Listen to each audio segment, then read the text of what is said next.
Abooluganda mu kitaffe abaagala ekigambo kya Katonda, mwagadde n'essanyu okuwaayo akaseera okuwulira ekigambo kya Katonda, balamusizza mu linnya lya Yesu. Kambasabe twegattire wamu okwebaza Mukama kubanga aba yatukoledde ebikulu bingi n'atukuuma ate n'atulabira bingi bye tutalaba ffe, bwe tulowooza engeri gy'atukuuma nga twebase otulo n'engeri gy'asiiba naffe n'alwana entalo eziba zirumbye obulamu bwaffe, bituleetera naffe buli lunaku okuba n'ebbanja ery'okwetowaaza n'okwebaza erinnya lye. Nga tetunnatandika kuwulira ekigambo kya Katonda, katwewombeeke tusabe. Katonda waffe Kitaffe atwagala yeetegese okutuwonya, tukwebaza olw'ekisa ky'otuwadde olw'okutukuuma n'okutuwangaaza. Tukwebaza kubanga olina ekigendererwa eky'okuwonya obulamu bwaffe n'okutuggya mu katyabaga n'otuwonya omulabe Setaani atuyigganya wansi ne waggulu, naye ng'olina ekigendererwa eky'okutuggya mu nsi n'otutwala mu bwakabaka bwo mu ggulu oweebwa ekitiibwa. Tukwebaza olw'engeri yonna okukola ekisoboka kyonna ekigendererwa kye ekirungi eky'obulokozi kituukirire ku ffe. Tukusaba ffe otukuume tuleme okwebeerera enkonge n'okubeera abatiitiizi, wabula otusobozese okukola by'otwetaaza olw'okutuukiriza obulokozi bwaffe. Twebaza erinnya lyo. Ate tukusaba otuwa omukisa mu kigambo kye tugenda otuyiga. Beera omuyigiriza omukulu gye tuli, tunnyonnyola ebyetaagisa byonna ate otutegeeza ebyama byonna ebisinzirwako obulokozi bwaffe. Bw'onooba ng'okomyewo n'oyita abo abaakukkiriza otuwe okukusisinkana. Tubisabye mu linnya lya Yesu Mukama waffe. Amiina. Bwe tusoma mu kigambo kya Katonda tugenda kulabira wamu ekyokuyiga ekigamba engeri gye tufunamu obwa Katonda. Ye tufuna tutya obwa Katonda? Nga tumanyi nti ekyo kiva ku kwagala kwa Katonda. Ddala tumanyi ng'ekigambo kya Katonda kitugamba nti Yesu yajja mu nsi okwambala obuzaalirwa bw'omuntu okufuna engeri gy'amununulamu. Kye kyaleeta Yesu okuzaalibwa omuntu okusobola okwambala obuntu, kubanga yali tasobola kununula muntu ng'ali mu bwa Katonda. Naye ate okwambala obuzaaliranwa bw'omuntu n'akkiriza okuba mu nsi emyaka egyenkana bwe gityo, naffe bituwa ebbanja ery'okwambala obwa Katonda. Tuteekwa okwambuka okuva ku ddaala erya wansi ekibi we kyatussa ne twambuka waggulu nnyo ne tutuuka ku bwa Katonda. Ebyo bye bintu bye tutasobola kuwulira mu birowoozo byaffe, ne tuwulira nga bizitowa nnyo, engeri omuntu eyazaalibwa omukazi n'omubiri n'omusaayi okwambala obwa Katonda. Naye nga bw'owulira nga tebisoboka Yesu okwambala obuzaalirwa bw'omuntu, engeri gye bitategeerekeka ate nga bitawaanya amagezi gaffe okuwulira engeri Yesu bwe yaleka ekitiibwa mu ggulu n'ajja mu nsi eno n'azaalibwa mu lubuto n'ayambala obuntu, nga bwe tuwulira ebyo ebintu nga tebisoboka ate ne tuwulira nga tebiwulikika mu magezi gaffe, neera tetusobola kuwulira bwe tusobola kuva wansi ku ddaala ekibi we kyatussa ne tutuuka ku ddaala erimirimbusa ebibi ng'amazzi, ne tutuuka ku ddaala ery'okutuukirira ennyo ery'okufuna obwa Katonda. Naye njagala mbabulira abooluganda nga mbagamba nti ku bwa Yesu byonna bisoboka. Njagala tusome ekyawandiikibwa ekiwandiikiddwa mu kitabo kya Kuva essuula eya 3 olunyiriri olw'omukaaga n'olw'omusanvu. Tugenda kutandikira ku lunyiriri olwokutaano olugamba nti Mukama n'akkira mu kire n'ayimirira eyo wamu naye n'atendera erinnya lya Mukama. Katonda ajjudde okusaasira era ow'ekisa, alwawo okusunguwala era alina okusaasira okungi n'amazima amangi. Ajjudde okusaasira eri abantu be 10,000, asonyiwa obutali butuukirivu n'okwonoona n'ekibi, era atali muggyako musango n'akatono oyo aligubaako, awala n'obutali butuukirivu bw'abakitaabwe ku baana baabwe ne ku baana b'abaana baabwe, ku mirembe egya bannakasatwe n'egya bannakana. Wano Katonda yagamba Musa erinnya lye, n'akkira mu maaso ge anaatendera Mukama nti, Mukama, Mukama, Katonda ajjudde okusaasira era ow'ekisa, alina okusaasira okungi n'amazima amangi.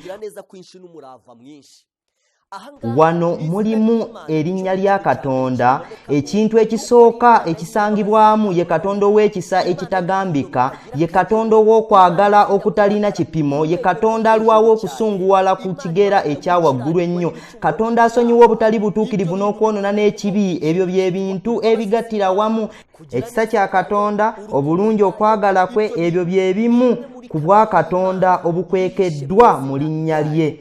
Naye bw'omaliriza olunyiriri olw'omusanvu ajjukira okusaasira eri enkumi n'enkumi, asonyiwa obutali butuukirivu n'okwonoona n'ekibi, atali muggyako musango n'akatono yaligubwako.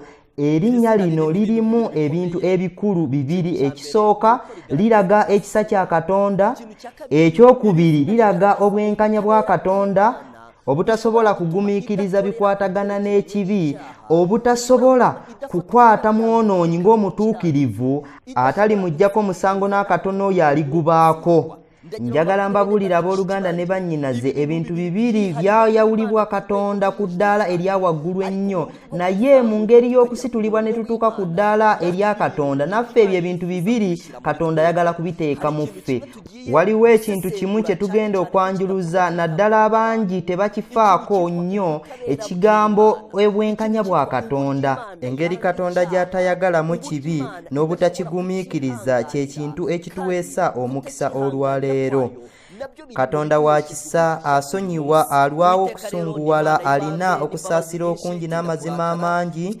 Awo ku bikwatagana n'okwagala kwa Katonda, abantu abangi bawulira nga babikkiriza bulungi kubanga Katonda wa kwagala, naye ate tebawulira bulungi engeri Katonda gy'atagumiikirizaamu kibi, ne beebuuza ebintu bino ebibiri. Ebyo biba bitya mu muntu omu. Era Katonda waabeerera Katonda wayawukanira n'abantu ne Setaani, naye yagamba nti ebintu ebyo tebisoboka. Ekisa n'obwenkanya okubeera mu Katonda omulundi gumu. Leka tuwulire ekigambo kya Katonda bwe kyogera ku Setaani, naye ate muwulire ekigambo kya Katonda bwe kinnyonnyola mu kitabo kya Desire of Ages ku peegi y'olusanvu-enkaaga-mu-ebbiri ennyingo ey'okubiri. Ebigambo ebigamba nti obulamu obutukuvu, empisa ezitalina kamogo, omuntu tasobola kubituukako, naye amateeka go gabisaba omuntu. Omuntu tasobola kutuuka ku ddaala erisabibwa amateeka amatukuvu aga Katonda, naye Kristo bwe yajja ku nsi n'ayambala obuntu, yabeerawo mu mbeera ezituukiridde, n'aba n'empisa ezitaliiko kamogo, ate ebyo byonna abiwanga kirabo eri buli muntu yenna ayagala okubifuna. Embeera ze zaabeerawo mu mbeera z'abantu, bwe kityo abantu basonyiyibwa ebibi ebyayita nga kisinziira okuva ku bulungi bwa Katonda. Ekisinga ebyo, Kristo asiga mu bantu empisa za Katonda. Ekyokubiri kye batubuulidde wano okutuuka ku ddaala lino lye batugamba kye kino. Bwe kityo abantu basonyiyibwa ebibi ebyayita nga bivudde ku bulungi bwa Katonda.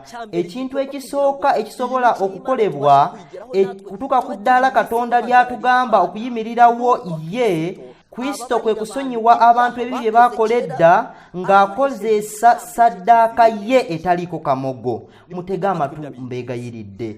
Abantu basonyiyibwa ebibi eby'edda nga bivudde ku bulungi bwa Katonda. Ekyo kye kintu ekisooka Katonda kyakolera omuntu, lwe luta olusooka Katonda lwakubisa omuntu okusobola okumutuusa ku ddaala ery'okufuna obwa Katonda. Kubanga omuntu eyeevuluga mu kibi byaleetera Yesu okufiira ku musaalaba asasule ebbanja ly'ekibi omuntu kye yakola, naye ku lwa ssaddaaka ye Yesu asobola okusonyiwa omuntu ebibi bye yakola edda n'amubalira obutuukirivu bwe. Naye ekyo ekintu kimu kyokka tekituusa muntu ku ddaala lya waggulu, wabula wulira ekintu ekirala Yesu kyazzaako ng'amaze okusonyiwa ebyonoono by'omuntu oyo ku lwa ssaddaaka ye. Agamba nti ekisinga ebyo, Kristo asiga mu bantu empisa za Katonda. Azimba empisa z'omuntu ne zitambulira ku mpisa za Katonda. Awo omuntu n'akuzibwa bulungi mu by'omwoyo, bwe bityo obutuukirivu obusabibwa amateeka ne butuukirizibwa mu muntu akkiriza Yesu Kristo. Katonda mutuukirivu era akkirizibwayo yenna akkirizibwa Yesu Kristo. Wano batubuulira ebintu bibiri Yesu by'akolera omuntu okumuggya ku ddaala erya wansi ekibi we kyamussa n'alula nga talina ssuubi livaawo, naye batubuulira ebintu Yesu by'akolera oyo omuntu okumutuusa ku ddaala erya waggulu waggulu. Ekisooka, Yesu asonyiwa abantu ebibi byabwe, embeera ze ne ziyimirirawo mu mbeera z'abantu, bwe kityo abantu basonyiwa ebibi ebyayita. Ekyo ekintu ky'amaanyi nnyo nga bisinziira ku kwagala kwa Katonda. Yesu abasonyiwa. Ekisinga ebyo, Kristo azimba empisa z'abantu. Azimbira ddala empisa z'abantu ne zitambulira ku mpisa za Katonda. Awo omuntu n'akuzibwa bulungi mu by'omwoyo, bwe kityo obutuukirivu obusabibwa n'amateeka ne butuukira muntu akkiriza Yesu Kristo. Kaakati ekigambo kya Katonda kitugamba nti Yesu yekka ye yabaawo n'aba n'obutuukirivu obujjuza amateeka bye gasaba. Ate nga naffe bwe tujja okubeera ne Yesu mu ggulu, tusabibwa okusooka okusonyiyibwa ebibi bye twakola edda. Yesu n'atuggyako ebbanja lye byatuteekamu, bw'amaliriza n'azimba empisa zaffe ne zifuuka ng'ezize, n'azimba empisa zaffe ne zituuka ku ddaala erya waggulu okutuuka ku butuukirivu bwa Katonda, Katonda bw'ayagala. Okwagala kwa Katonda kwalabikira mu bwenkanya bwe ne mu kisa kye. Bye bintu bibiri Katonda by'alina, obwenkanya n'ekisa kye. Obwenkanya gwe musingi gw'entebe ye, ate bye bibala by'okwagala kwe. Kyali kigendererwa kya Setaani okulaga nti ekisa kya Katonda kyawukana n'amazima n'obwenkanya bwe. Yalaga nti amateeka ga Katonda amatukuvu gabuza emirembe.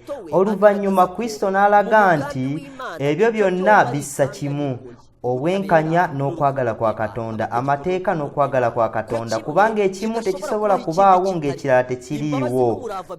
Okusaasira n'amazima birabaganye, obutuukirivu n'emirembe binywegeraganye nga bwe byawandiikibwa mu Zabbuli essula 85:10.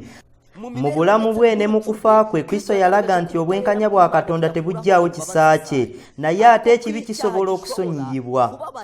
Waliwo abantu bangi abawulira nti ekisa n'obwenkanya tebisobola okubeera mu kifo kye kimu, naye ate tebisobola kwawulwa. Ebintu ebyo bissa kimu. Y'ensonga lwaki mu bulamu bwe ne mu kufa kwe, Kristo yalaga nti obwenkanya bwa Katonda tebujjaawo kisa kye, naye ate ekibi kisobola okusonyiyibwa ng'amateeka ga Katonda amatukuvu bwe gasaba.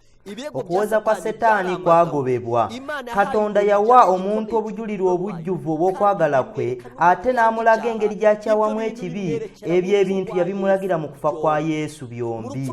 Mu kufa kwa Yesu Katonda yalaga bw'ayagala okutusonyiwamu. Mu kufa kwa Yesu Katonda yalaga okwagala okungi kw'alina eri omwonoonyi. Okufa kwa Yesu kulaga ekisa kya Katonda ekitagambika, naye era okufa kwa Yesu kulaga nti Katonda akyayira ddala ekibi.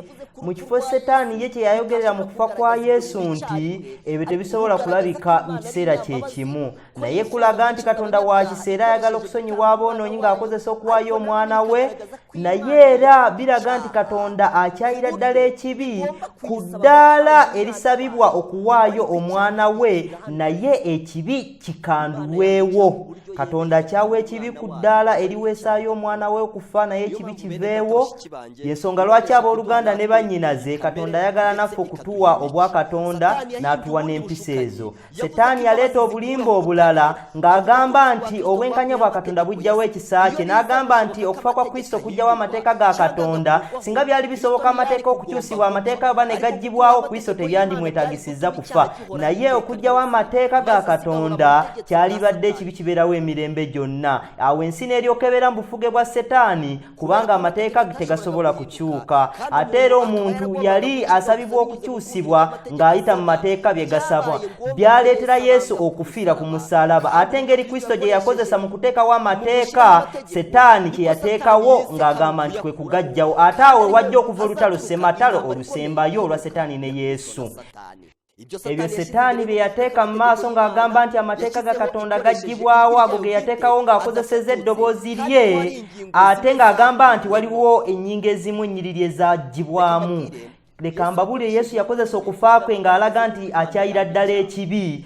Mu biseera ebisembayo Katonda yagamba nti tujja kukkiriza okuwaayo obulamu bwaffe, tulage Katonda nti akyawa ekibi, ate tulage nti amateeka ga Katonda tegasobola kukyuka. Tulage ebigambo ebiwandiikiddwa mu Matayo essula ey'okutaano ebigamba nti ekisinga ensi n'eggulu okuvaawo okusinga amateeka, okuvaawo ennukuta emu newankubadde akatonyeza akamu. Katonda bw'anaamala okututendamu empisa ez'emirundi ebiri, okwagala kwe n'obwenkanya bwe ajja kutukkiriza tugende tujulire eri ensi.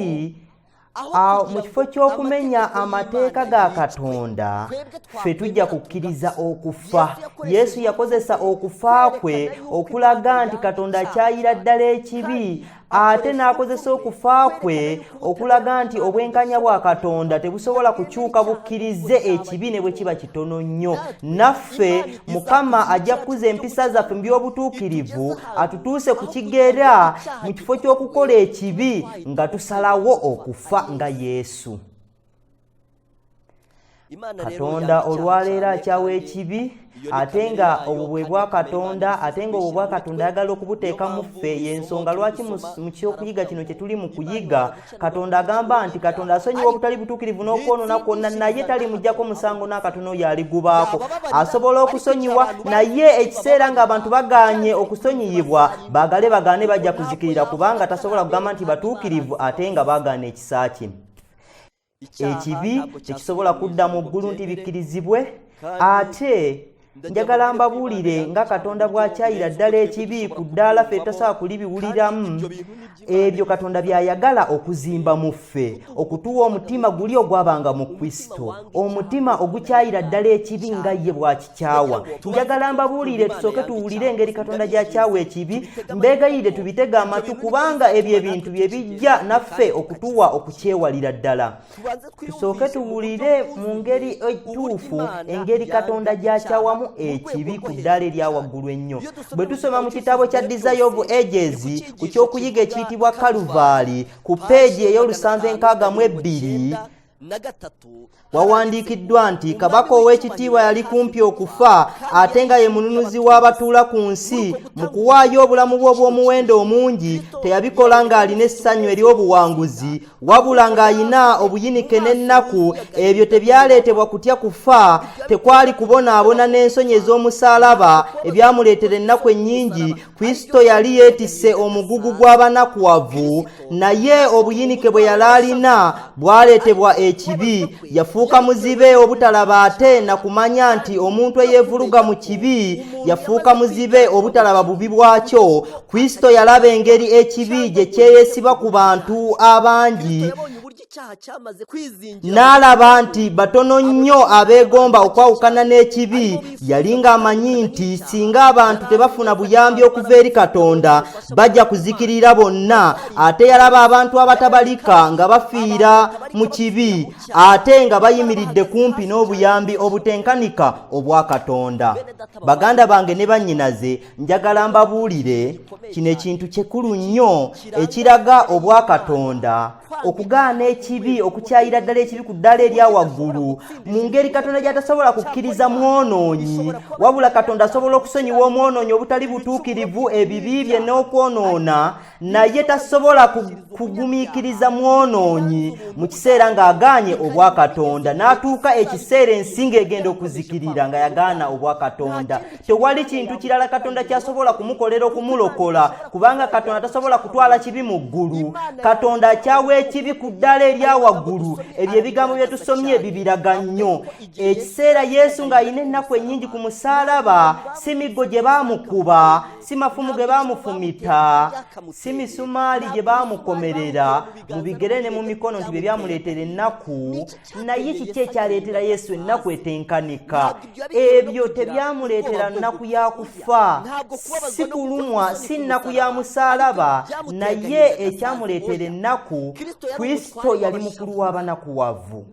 N'okuva edda yali yamanyiira obunakuwavu nga Bayibuli bwetugamba, naye byamuleetebwa obubi bw'ekibi.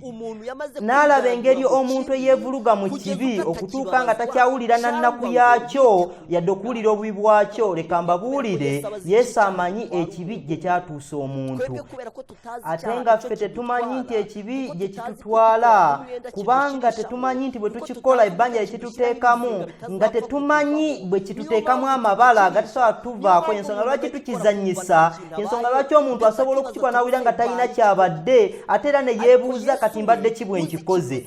Naye Yesu ye amanyi ekiweebwayo ekisabibwa omuntu okuggibwawo ekibi. Yesu ye amanyi engeri ebbanja eryo gye linaggyibwa ku muntu nga bimunakuwaza ate nga bimusaba amaanyi mangi. Yesu ekiseera ng'ali ku musalaba ne Gesemaani ng'aleeteddwa ennaku nnyingi etaleetebwa na miggo gye baamukuba n'amaggwa ge baamwambaza, wabula nga kaleeteddwa okumanya obubi bw'ekibi n'obuzito bwakyo, nga kaleeteddwa okulaga engeri abantu gye beevuluga mu kibi n'okutuusa abantu nga beebuuza nti abakivaamu nga batono nnyo. Ebyo ebintu bye byamuleetera okuyimirira mu ddaala ery'abantu ng'alaba engeri abantu gye binaabakolamu ne bimunakuwaza nnyo. Abantu abaamulaba ne balowooza nti akaaba lwa miggo gye baamukuba, naye yali akaabira abantu abo.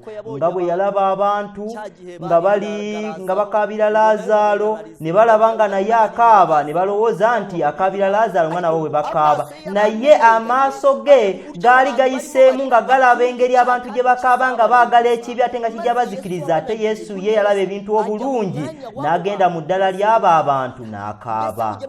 Ye mulaba engeri Yesu gye yeetegerezanga Yerusaalemi, n'alaba akabi akagenda oggibaako mu mwaka gw'ensanvu, n'alaga mu nkomerero y'ensi ng'abantu bagenda kuzikirira bonna, ng'abantu balina ekibi kingi, n'alaba engeri nga bagaana okumuwakkiriza ate nga yalina ekibawonya, n'alaba engeri essaddaaka eneebasabibwa ng'ate ne balaba nga Yesu akaaba nkubanga bagaanye. Ku musaalaba Yesu ebintu ebyamubaako bitiisa nnyo, kubanga bigamba nti Kristo yali mukulu w'abanakuwavu, naye okulumwa kw'ennaku kwe yali alina byamuleetebwa nnaku ya kibi. Buli ebintu ebyanakwaza Yesu bwe bubi bw'ekibi n'okumanya nti omuntu eyeevuluga mu kibi okutuusa nga takyalaba bubi bwakyo. Kristo yalaba engeri ekibi gye kyezinga ku muntu, n'alaba nga ate abantu batono nnyo abaagala okwawukana n'ekibi. Bitiisa nnyo ng'olaba abantu abazannyisa emabbali w'ekibi, n'olaba engeri abantu gye bakizannyisa, baba balinga omuntu azannyira kungulu ku kituli ky'omusota. Yesu amanyi ekibi kye ki, kubanga ye yeetikka ebibi by'abatuula ku nsi mu kigera kyonna, ng'ayagala abantu bawone, naye abantu tebagala obyetikka. Y'ensonga lwaki yalaba omuntu ng'ayagala okumwetikkira ebibi bye n'abyetikka ne bimumenya omutima, era bw'alaba omuntu oyo ali mu nnaku eyo amukwatirwa ekisa n'amusonyiwa. Kristo yalaba ekibi ekyo kyezinga ku mutima gw'omuntu, n'alaba ng'abantu batono nnyo abaagala okukivaamu. Yali amanyi bulungi nti abantu nga tebafunye buyambi obuva eri Katonda bajja kuzikirira bonna. Yalaba abantu abatabalika nga bafiira mu bibi byabwe, ng'ate bayimiridde kumpi n'obuyambi obutagambika obwa Katonda. Abooluganda ne bannyinaze, ekyokuyiga kigamba nti Katonda asonyiwa obutali butuukirivu n'okwonoona kwonna. Tewali kibi kyonna nayo kiba kitwakavu Katonda kyatasonyiwa. Naye ekyokuyiga kino kigamba nti Katonda talimuggyako musango n'akatono yaligubaako. Katonda tasobola kugumiikiriza mwonoonyi eyagaana okwawukana n'ekibi. Y'ensonga lwaki obubi bw'ekibi wantu wamu oka wasobola obutulagira ku musaalaba. Ku musaalaba we wantu awannyonnyola engeri Katonda gy'akyawamu ekibi okusinga ebirala byonna, kubanga ku musaalaba Yesu yalaga engeri Katonda gy'akyawamu ekibi n'engeri obwenkanya bwa Katonda gye buli obw'amaanyi mu kubonereza ekibi. Bawandiika nti obutali butuukirivu bw'abaasibuka ku Adamu bonna byazitoowerera omutima gwe, obusungu bwa Katonda eri ekibi n'engeri gy'akikyayiramu byonna byazitoowerera omutima gw'omwana wa Katonda. Obusungu bwa Katonda eri ekibi n'obutasanyukira byonoono, Setaani n'ebikemo bye byazitoowereza omutima gwa Yesu. Yesu yali tasobola kusomosa maaso ntaana, yali talina ssuubi lya kuva mu ntaana nga muwanguzi, era yali tamanyi nti kitaawe anakkiriza saddaaka ye. Yafuna okutya kungi kubanga yalowooza engeri Katonda gy'akyayiramu ddala ekibi. Yalowooza nti asobola okwawukana ne kitaawe emirembe gyonna. Leka mbabuulire, Yesu bw'alowooza engeri Katonda gy'akyawamu ekibi, Yesu alowooza engeri Katonda ku kibi muliro ogwokya. ye ulira Yesu awulira ng'ekibi kimuzitooweredde nnyo nga si kizibu kya mbooko. Bwe munaasoma ku ky'okuyiga kino kye ndi mu kubasomera ebigambo ebiri ku peegi esembayo, Yesu ng'ali ku musaalaba ekizikiza kyakwata ensi, naye bwe wayita ekiseera ekizikiza ne kivaawo ne kisigala ku musaalaba wokka. Ekyo ekizikiza ekyasigala ku musaalaba kyali kizikiza ekikutte nnyo ng'engeri eriiso ly'omuntu terisobola kuyisamu lirabe Yesu ku musaalaba. Nti mu ekyo ekiseera ku kizikiza ekyali kisigadde ku musaalaba, Yesu yali amiringusa obusungu bwa Katonda. Yali amiringusa obusungu bwa Katonda. Uri mu gikombe cy'umujinya wayo, umujinya Imana ifitiye icyaha. Yesu yayogera ekintu ekikulu ennyo. Setaani n'ebikemo bye byaleeta omuzito ku mutima gwa Yesu. Yesu yali tasobola kutunula n'amaaso ge alabe mu ntaana. Yali tasobola kusuubira nti asobola ovaamu nga muwanguzi. Era yali tamanyi nti Katonda ow'omuggulu anakkiriza ssaddaaka ye. Yafuna bingi kubanga yalowooza nti Katonda akyayira ddala ekibi. Katonda ajja kutuwa omutima ogukyayira ddala ekibi okutuusa nga okukola nti tumenye erimu mu mateeka 10 aga Katonda, okusalawo nga Yesu kwe yasalawo mu kifo ky'okukola ekibi yasalawo okufa. Naffe tujja kusalawo okufa bwe tunaamala okufuna omutima guno ogwabeera mu Yesu, omutima ogukyawa ekibi nga Yesu bwe yakikyawa. Abooluganda ne bannyinaze, kino ekintu eky'okukyawa ekibi njagala tukiwulire bulungi, kubanga tumanyi nti abantu bangi ekibi bakikwata ng'akantu akatono ke bazannyisa. Abantu bangi nnyo ekibi bakikwata ng'akantu omuntu kasobola okukola, bw'agenda okwebaka olweggulo n'ayogera ebigambo 3 byokka nti Mukama ansonyiwa, awo n'agamba nti Mukama yansonyiye kubanga yabisuubiza. Ekibi kibi nnyo, eryo ebbala bwe ligenda ku lugoye lwo okusobola okukijjako by'amaanyi nnyo. Eryo ebbala bwe likugendako okumenya erimu mu mateeka ga Katonda n'okola ekibi, njagala mbabulire eryo ebbanja okulijjawo bikusaba ebbanja eddene nnyo okusukka kugamba nti Mukama nsonyiwa. Njagala mbabuulire ekkubo Mukama lyayisaamu okutuusa omuntu ku ddala erifuna omutima ogwa Kristo guwona ekibi, ekyo ekintu ky'amaanyi nnyo. Nga tetunnalaba eby'ekkubo eryo, njagala nnyongere mbasomere ebigambo bitono ebiraga engeri Katonda gy'akyawa ekibi. Ngenda kusoma ebigambo ebiri ku peegi 752. Yesu yakyawanga ekintu kimu mu nsi, ekyo ekintu kyekibi. Wulira ensonga lwaki Yesu yabeerawo nga takoze kibi. Y'ensonga lwaki Yesu yabeera mu nsi emyaka egisukka 30 n'asinkana ebizibu bingi ebisinga omwana w'omuntu yenna byasinkana mu nsi. Naye Bayibuli etugamba nti yabeerawo mu mbeera zonna nga ffe naye teyakola kibi. Y'ensonga lwaki Katonda ayagala okututeeramu oluta olunene olukyayira ddala ekibi.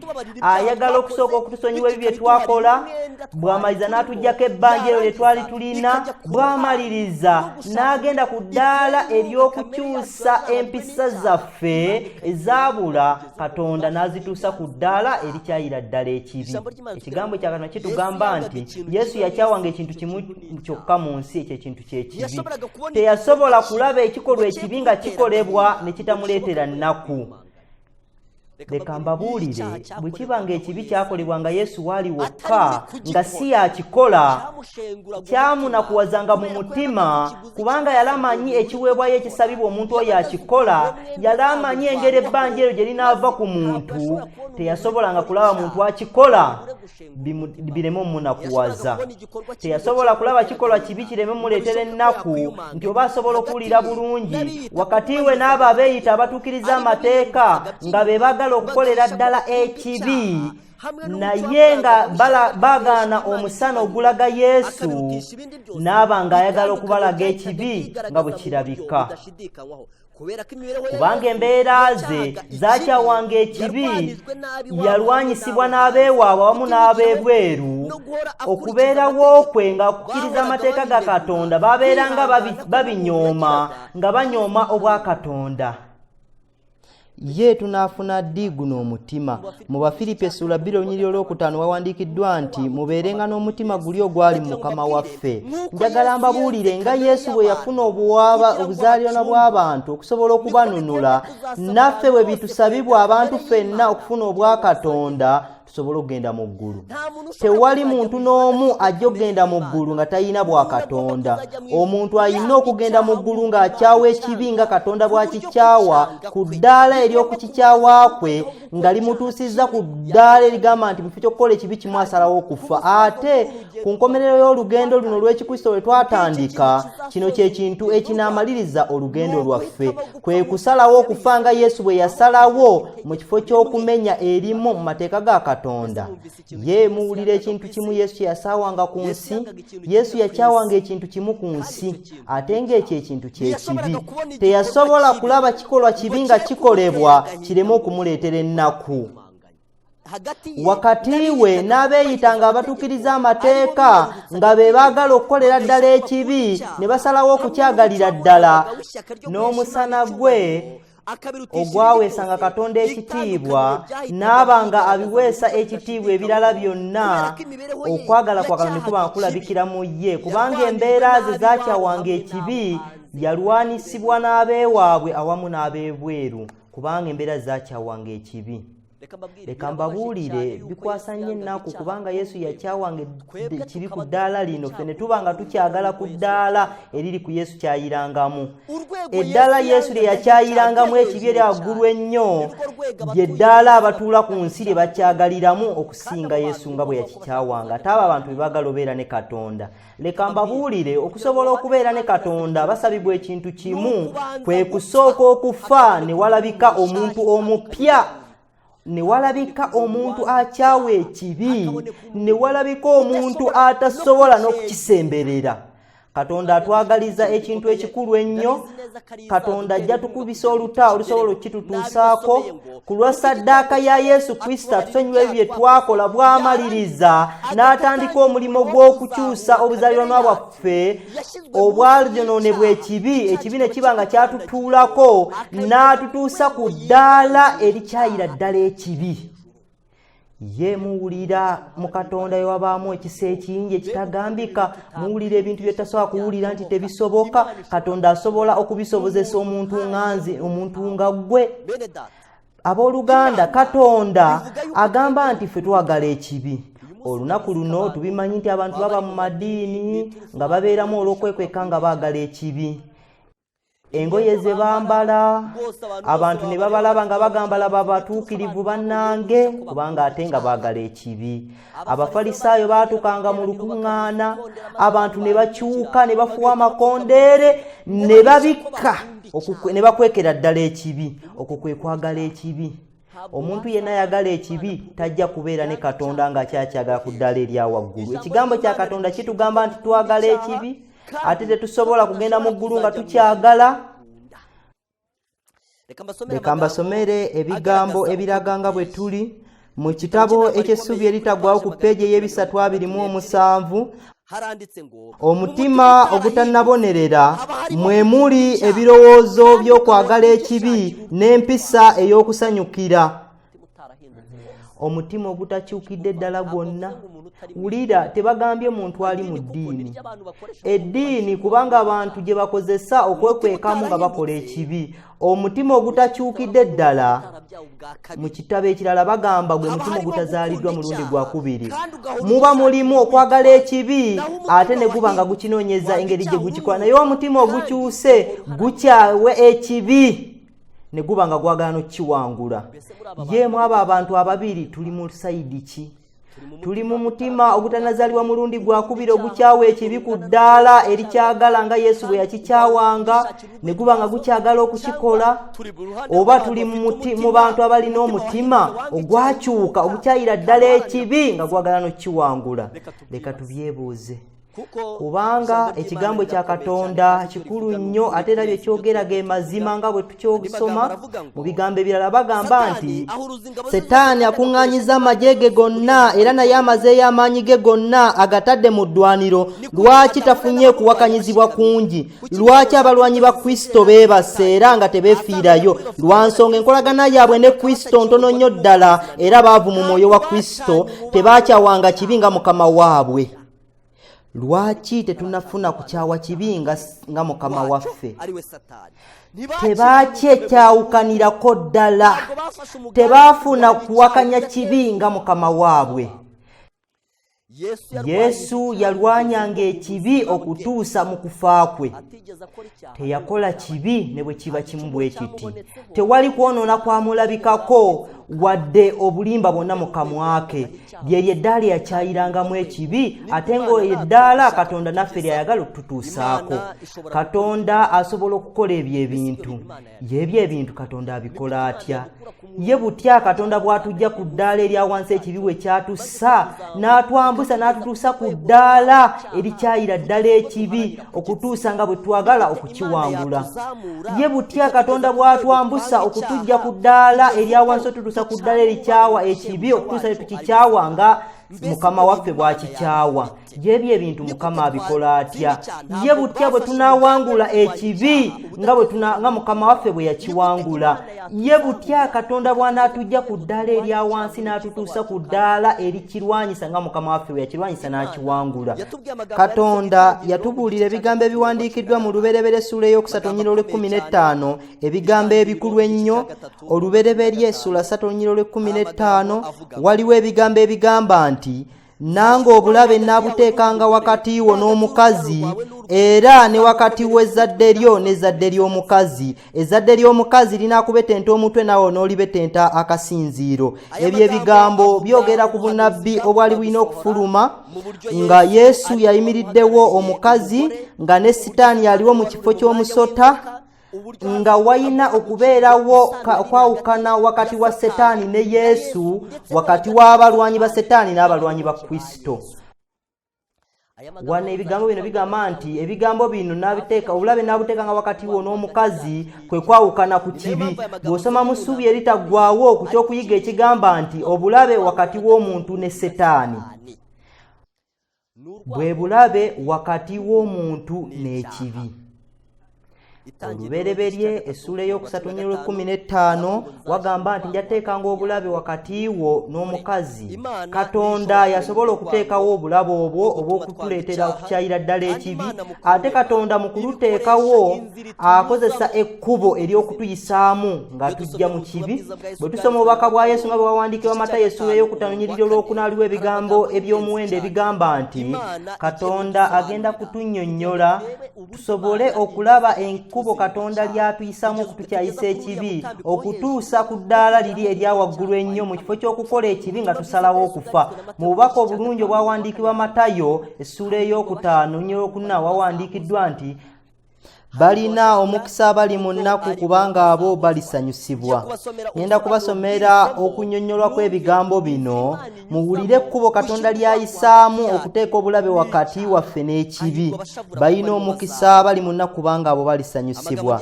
Ebigambo bye ngenda okusoma ngenda kubisoma mu kitabo ekiyitibwa Thought from the Mount of Blessings, ekitabo ekirimu ekyokuyiga Yesu yayigiriza ku lusozi lw'omukisa ku peegi yaakyo ey'omusanvu. Balina omukisa abali mu nnaku kubanga abo balisanyusibwa. Ebigambo bye ngenda okusoma bigamba nti oyo Kristo gwakwatiddwa ekisa asooka kumulumiriza bibi bye. Oluvannyuma ne gubanga mulimu gwa Mwoyo Mutukuvu okumukkirizisa ekibi. Abantu abalina emitima egimaze okukkirizibwa n'Omwoyo Mutukuvu balaba nga tebalina kalungi konna, balaba nga byonna bye bakola birimu obuzaaliranwa bwabwe ng'era n'ekibi, ne bayimirira wala ng'omuwooza oli nga batya okutunula waggulu, ne bakaaba nga bagamba nti Mukama nsonyiwa kubanga ndi mwonoonyi. Yesu okusobola okuteeka obulabe wakati waffe ne Setaani asooka kutulumiriza bibi byaffe n'amulisa omutima gwaffe n'atulaga ekibi gye kyatutuusa ne Katonda nga bw'atulaba. Awo ne tuwulira ng'ekibi kibi nnyo ne tulyoka tukivaamu. Awo ne tulumizibwa ebi bye twakola ne tuwulira ennaku nnyingi kubanga twamenya amateeka ga Katonda. Ne tugenda mu maaso ga Katonda ne twekuba mu kifuba ng'omuwooza oli ne tugamba nti Mukama tusonyiwe kubanga tuli boonoonyi. Awo n'alyoka atukolera kiri ekintu kye yatugambye eky'okutusangulako ebibi bye twakola edda, n'alyoka atuwa ekkubo ery'okutandika okufuna obwa Katonda. Ebyo bye bintu ebisobola okutujja wansi ne tutuuka waggulu w'ekibi. Awo aba tutonzeemu omutima gwe ng'ekisuubizo kye bwe kiri. Olwaleero omuntu yenna afunye ekisa kya Kristo asooka kulumirizibwa bibi bye. Ekyo kye kintu ekisooka Katonda okutuusa ku ddala eryawaggulu ery'okutwawukanya n'ekibi n'okukyawukanako, n'atuleetera okulumirizibwa ekibi. Ate bye bigambo ebigamba nti oyo Kristo gwakwatiddwa ekisa asooka kuleeta okulumizibwa okw'ebibi bye. Lwe luto olusooka ogwo ne guba nga gwe mulimo gw'Omwoyo Omutukuvu, okumukkirizisa ekibi. Abantu abalina emitima egy'amala okukkiriza nti boonoonyi, balaba nga tebalina kalungi konna, buli kye bakola nga kyayonoonebwa ekibi, bayimirira wala ng'omuwooza oli ne batya n'okutunula waggulu ne bakaba nga bagamba nti Mukama nsonyiwa kubanga ndi mwonoonyi. Ekyekintu lwe luta olusooka Katonda lwakubisa omuntu ng'ayagala okuteeka obulabe wakati we naye obw'ekibi. Lwe luta olusooka Katonda lwakubisa omuntu ng'ayagala okusooka okusonyiwa ebibi bye. Awo n'alyoka atandika okumukyusa, asooka kumuleetera kulumirizibwa kibi kye. Olwaleero ebyo ebigambo byogerwako mu kitabo ekya Desire of Ages ku peegi eyanamwenya. Bigamba nti ebiseera ebimu tulumizibwa olw'ebibi bye tukola olw'ebivaamu byabyo, okwo si kwe kwenenya. Okulumirizibwa ekibi biva ku Mwoyo Omutukuvu. Mwoyo Omutukuvu ateeka wakati obubi bw'ekibi, n'alaga obwonoonefu bwakyo, n'atuteeka wansi w'omusaalaba. Buli kibi ekikolebwa kyongera okunakuwaza Kristo. Awo bwe twetegereza oyo gwe twafumita, tulumirizibwa olw'ebibi bye twakola ebyamuleetera okufumitibwa emisumaali. Awo ne tuba nga twetaaga okuva mu kibi. Ye muwulire ekkubo Katonda ly'ayisaamu okutwawukanya n'ekibi, okutuuka nga mu kifo ky'okukikola twasalawo okufa. Ebyo bye bintu omuntu by'atasobola kwetuusaako. Okwo si kwe kusalawo omuntu kwasobola okwesazisaawo. Ebyo biva kwagala kwa Katonda n'obwa Katonda n'omuntu ng'akkiriza ekkubo eryo. Katonda abeera yeetegese okukubisa abantu oluto olwo, naye ate abantu balina ekkubo lye baagala okweyisaamu. Ekyokuyiga kino kigamba nti balina omukisa. Kitegeeza ki? Yogera nti ebiseera ebimu tunakuwazibwa olw'ebibi bye tukola, waliwo abantu bangi abali bwe batyo. Naye era okwo si kwe kwenenya. Okulumirizibwa kw'ekibi okw'amazima bisinziira ku mulimu gwa Mwoyo Omutukuvu. Mwoyo Omutukuvu alaga wakati obulemu bw'omutima obwanyooma omulokozi ate ne bumunakuwaza, n'atuleetera okunakuwalira wansi w'omusaalaba. Buli kikolwa kyonna kyongera okunakuwaza Kristo. Awo bwe twetegereza oyo gwe twafumita, tunakuwazibwa olw'ebibi bye twakola ebyamuleetera okufa. Mwokwo okunakuwala kutuleetera okukyayira ddala ekibi. Wulira ebintu ebireetera okukyayira ddala ekibi kwe kunnyonnyola Katonda mu ngeri y'Omwoyo Omutukuvu, engeri gy'akikyawamu ekibi. Katonda atunnyonnyola ebibi bye twakola nga bwe twabikola, n'atulaga ebinaavaamu byabyo. Mukama atulaga ebibi ebyatujjamu n'ebinaavaamu byabyo. Awo ne tugwa mu maaso ge. Awo Mukama n'atulaga nga bw'akyayira ddala ekibi ng'ataakyayira atajja kgenda mu ggulu. Awo kye kituleetera okwekuba mu kifuba, ne kituleetera okutunula waggulu nga tukaabira ddala ng'omuwooza oli nga tugamba nti Mukama nsonyiwa ndi mwonoonyi. Ekibi kyonoonera ddala omuntu, wabula bw'amala okinnyonnyolwa n'Omwoyo Omutukuvu n'akitegeerezebwa bulungi, awo we tulaba okwawukana n'ekibi. Abooluganda ne bannyinaze, Katonda ayagala tukyayire ddala ekibi ate tukiveemu. Ate ebyo bye bijja okutuleetera okubeera ne Yesu, oli eyakyawanga ekibi okutuusa nga kye kintu kimu kye yakyawanga mu nsi eno. Yakyawa wange ekibi okutuusa we yabeera nga tasobola kulaba muntu akikola awulire nga tewali kye kimukoze. Naye yakaabanga mu kifo ky'oyo omuntu. Y'ensonga lwaki yakaabirira Yerusaalemi, kubanga ayimirira mu kifo kyayo. Y'ensonga lwaki yakaabira ku ntaana ya Laazaalo ng'alaba abantu ekibi gye kyabatuusa. Ate bwe yeetegereza abantu n'alaba ekibi engeri gye kyabeezingirizaamu, n'alaba nga abantu tebasaana kunakuwala, awo Yesu mu kifo kyabwe n'akaaba. Olwaleero omutima ogwabanga mu Yesu Kristo naffe tugwetaaga nnyo, ate Mukama aguzimba mu ffe ng'akozesa ekkubo ly'atuyisaamu eryo lyazimba. Mukama alituzimbemu. Njagala mbabulire okuwona ekibi kye kintu kye nsobola okugamba nti kye kyamagero ekisinga ku nsi. Bwe tusoma mu Njiri nga bwe yawandiikibwa Matayo mu ssuula y'e16 waliwo ebigambo ebigamba nti Yesu yamma Abayudaaya akabonero. Abafalisaayo n'Abasadukaayo ne bajja ne bamukema ne bamusaba akabonero akava mu ggulu, naye n'addamu n'abagamba nti bwe buba akawungeezi mugamba nti bunaaba bulungi, kubanga eggulu limyuse, n'enkya nti wanaaba omuyaga, kubanga eggulu limyuse libindabinda. Mumanyi okwawula eggulu bwe lifaanana, naye temuyinza kwawula bubonero bwa biro. Abantu b'ekiseera kino baagala akabonero, naye tewali kabonero ke bajja kuweebwa. Yesu yamma Abayudaaya akabonero. Ebigambo bye tuva okusoma, bajja ne bamugamba nti tulage akabonero akalaga nti wava wa Katonda, naye Yesu n'abagamba nti tewali kabonero ke mujja kulaba. Ye ebigambo bino nga Yesu yamma Abayudaaya akabonero, lwaki yakabamma? Ye ddala yakabamma?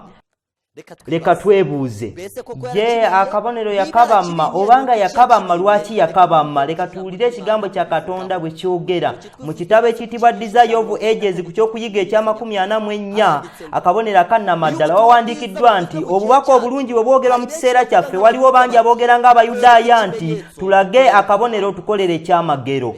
Ye ebyo ebintu birabika ye, naye ebyo ebintu abantu bye basigala nga bakebererako nti abantu be ba Katonda. Ye lwaki abantu bakeberera ku ebyo? Naye tuwulire ekintu Katonda kye yayogera ekiraga nti omuntu wa Mukama kimu kyokka. Bagamba nti obubaka obulungi bwe bwogerwa mu kiseera kyaffe, waliwo bangi aboogera ng'Abayudaaya nti tulaga akabonero tukolere ekyamagero.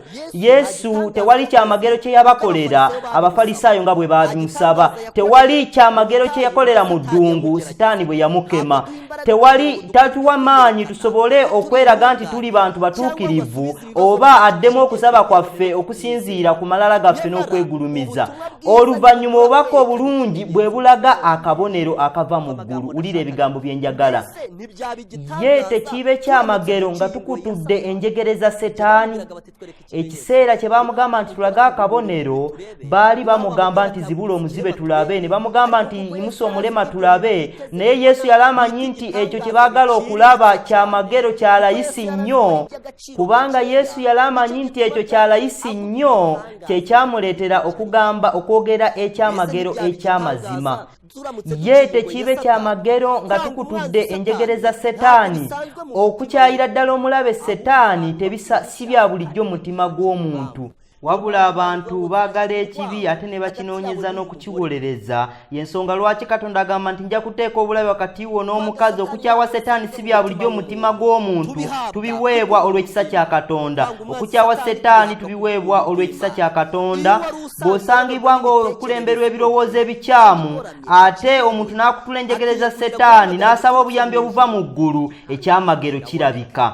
Ate bwe bibeera eri omuntu akulemberwa endowooza embi n'annyonnyola bulungi n'ebyawandiikibwa, eri omutima ogukyuse ne gweweera ddala eri Katonda ate ne gugoberera amateeka ge, ebisuubizo bya Katonda bituukirira. Ndibawa omutima omuggya ne ntonda omwoyo omuggya mu mmwe, ndibawa omutima ogw'ennyama ne mbagyamu omutima ogw'ejjinja. Wulira ebisuubizo bya Katonda we bijjula okutuwa omutima ogukyawa ekibi. Okukyuka kw'omutima, okukyuka kw'empisa kyamagero ekiraga omulokozi abeerawo ng'ayagala okulokola obulamu bwaffe. Embeera ennungi eza Kristo ezikyawa ekibi kyekyamagero.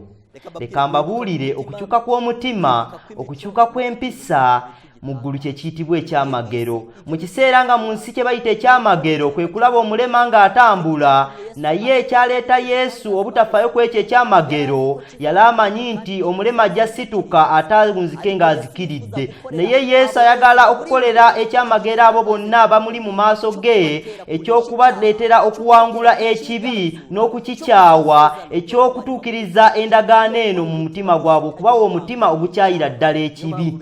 Y'ensonga lwaki abooluganda ne bannyinaze Mukama atwagala nnyo, ayagala kutuwa ebintu ebikulu bino byonna eby'okutuwa omutima ogukyawa ekibi.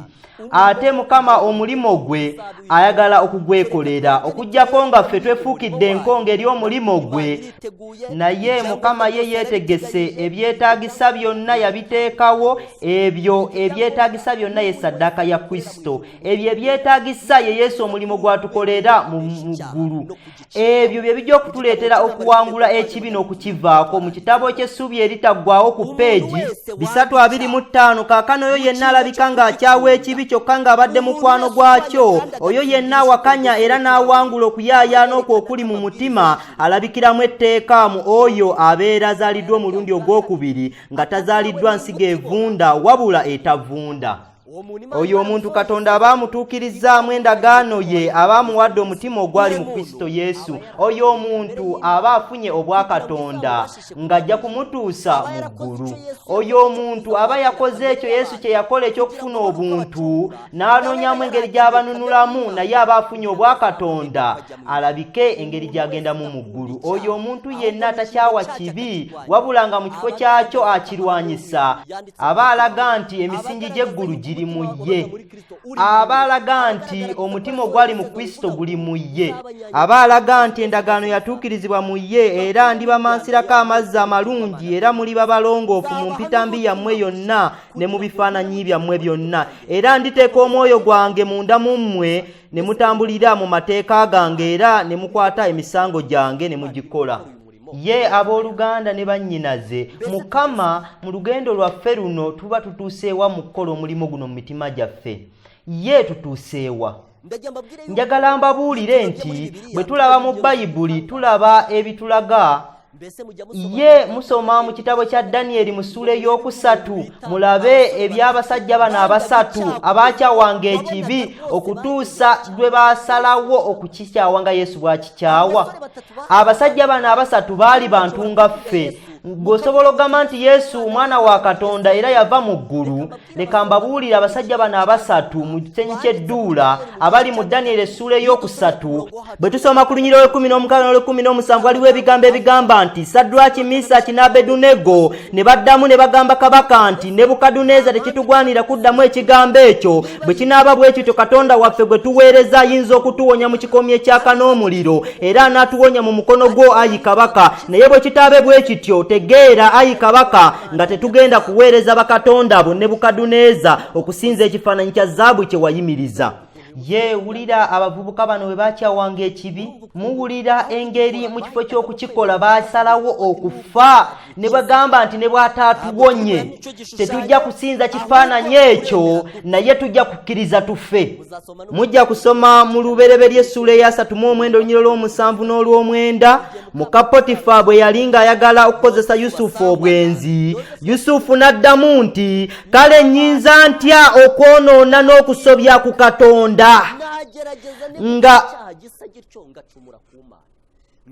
nga bakyawa ekibi nga Yesu bwe yakikyawa, era baali bafuna omutima ng'ogwa Yesu yennyini. Ye abantu baali batuuka ku kigeera Katonda naffe kyatusaba.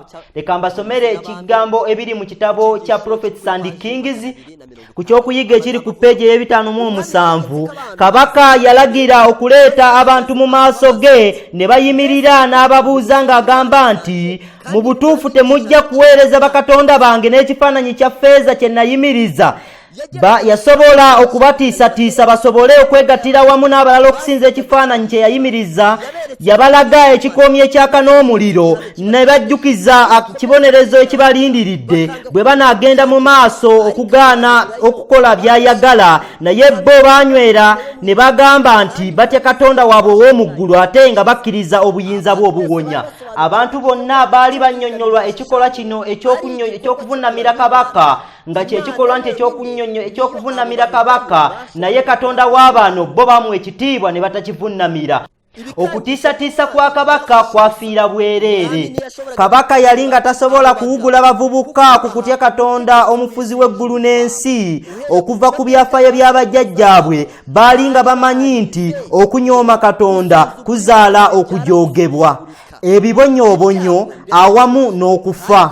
Ate okutya Katonda amagezi mwe gasookera, awamu n'okubeera obulungi beetegereza ekikoomi ekyaka n'omuliro nga bateefu ne bagamba nti ayi Nebukadduneeza, tekitugwanira okukuddamu mu kigambo ekyo. Bwe kinaaba bwe kityo Katonda waffe gwe tuweereza ayinza okutuwonya mu kikoomi ekyaka n'omuliro, era n'atuwonya mu mikono gyo ayi kabaka. Okukkiriza kwabwe kwanywezebwa bwe bagamba nti Katonda anaaweebwa ekitiibwa olw'okubalokola.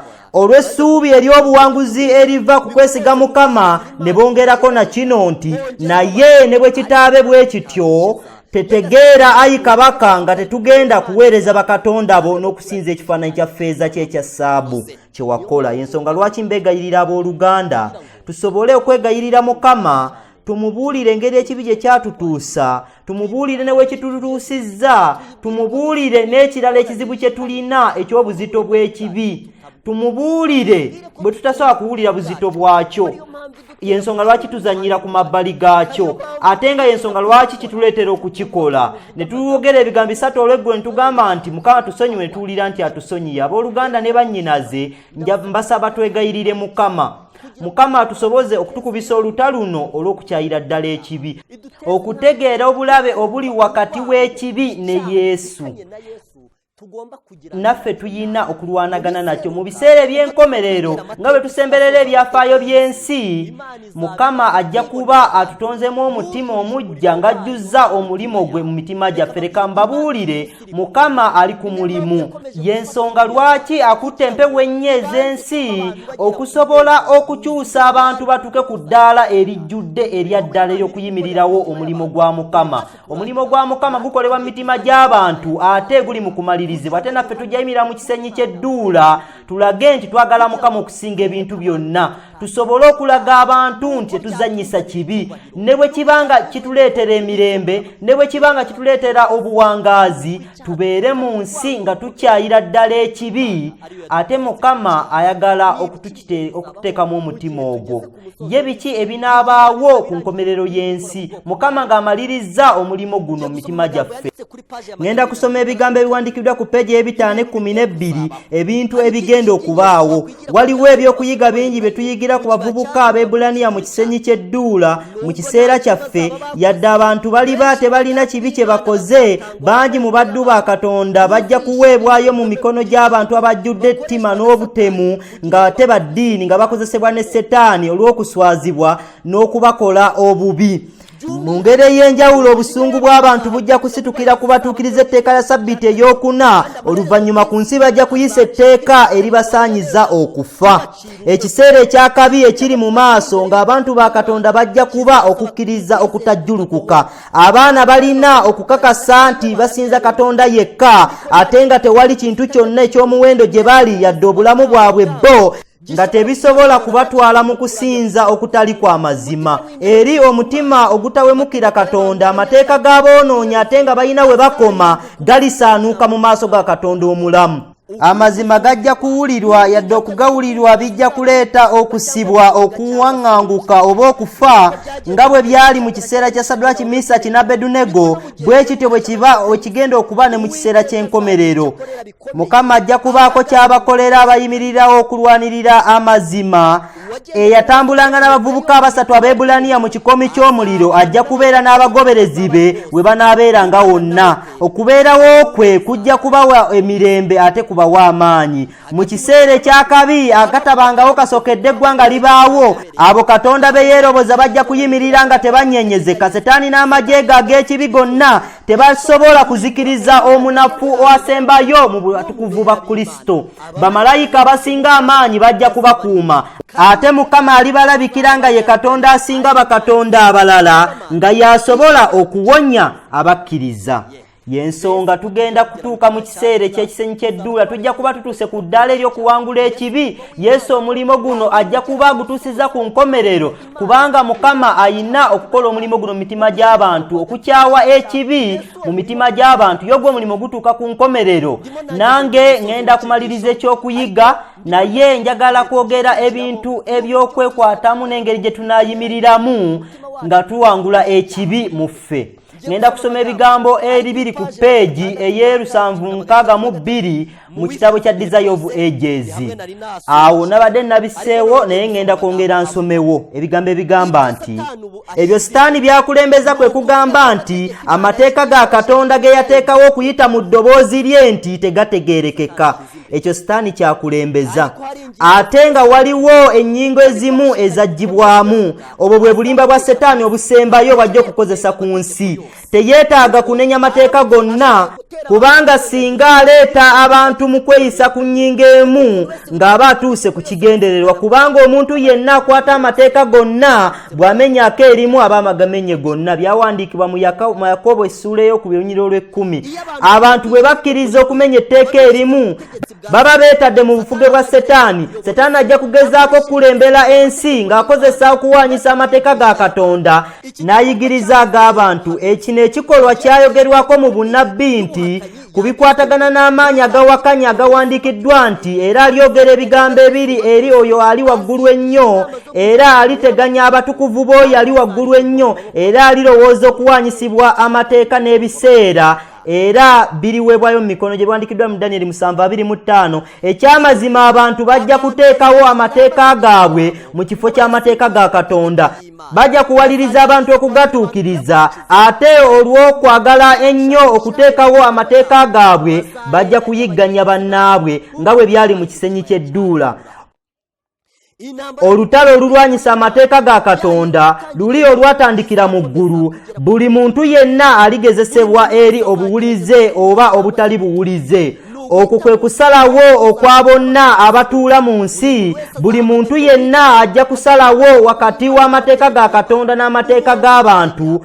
Omusitale ogwawula gulisazibwa. Walibaawo ebibiina bibiri byokka mu bantu, empisa eza buli muntu. Ate abantu bonna bajja kulaga nti bagondera Katonda oba nga bali ku luuyi olw'abajeemu. Ye omulimo Mukama gwali mu kumaliriza guli mu kumalirizibwa, kubanga tugenda mu kisenyi ky'edduula. Ye onooba otuuse ku kigera Yesu kye yali aliko mu ngeri gye yabeerawo nga ye agamba nti amateeka ga Katonda okumenyebwa asalawo okufa. Onaaba otuuse ku ddala Saddulaki, Misaki n'Abedunego lye baatuukako nga okumenya eri mu mateeka ga Katonda baasalawo okufa. Ku nkomerero ya byonna olunaku lwa Mukama lujja.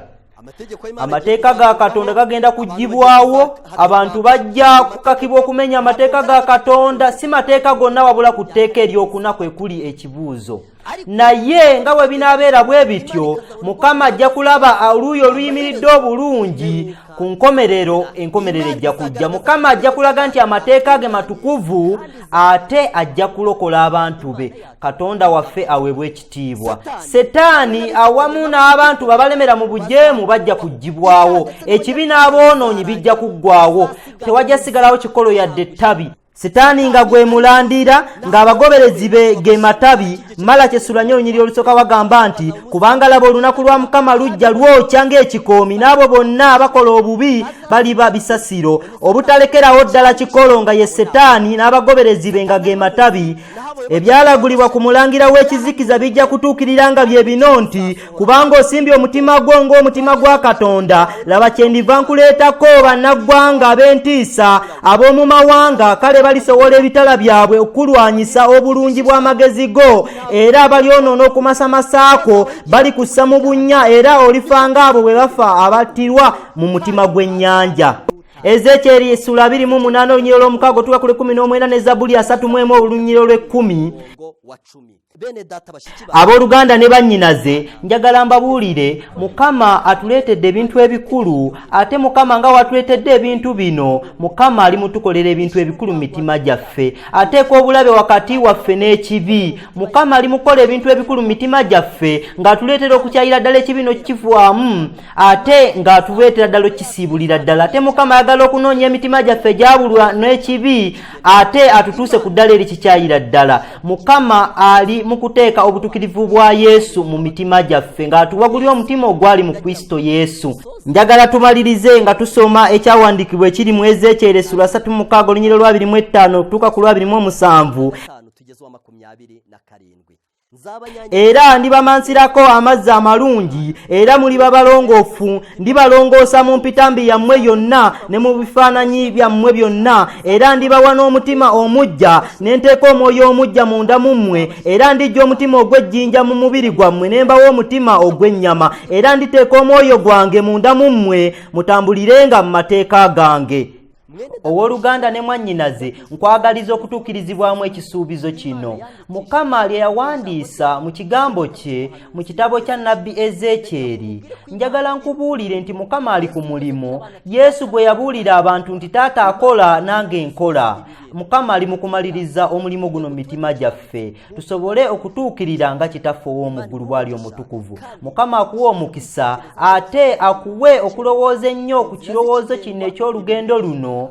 Mukama abikuwe, mbisabye Mukama ku bwange ne ku bubwo. Mukama atusobozese ku bubwe mu linnya lya Yesu Mukama waffe. Amiina. Katwewombeeke tusabe. Katonda waffe omulungi, kitaffe atwagala omutuukirivu, ensibuko y'essuubi lyaffe, olwazi lwe tweyuna, tukwebaza oweebwe ekitiibwa.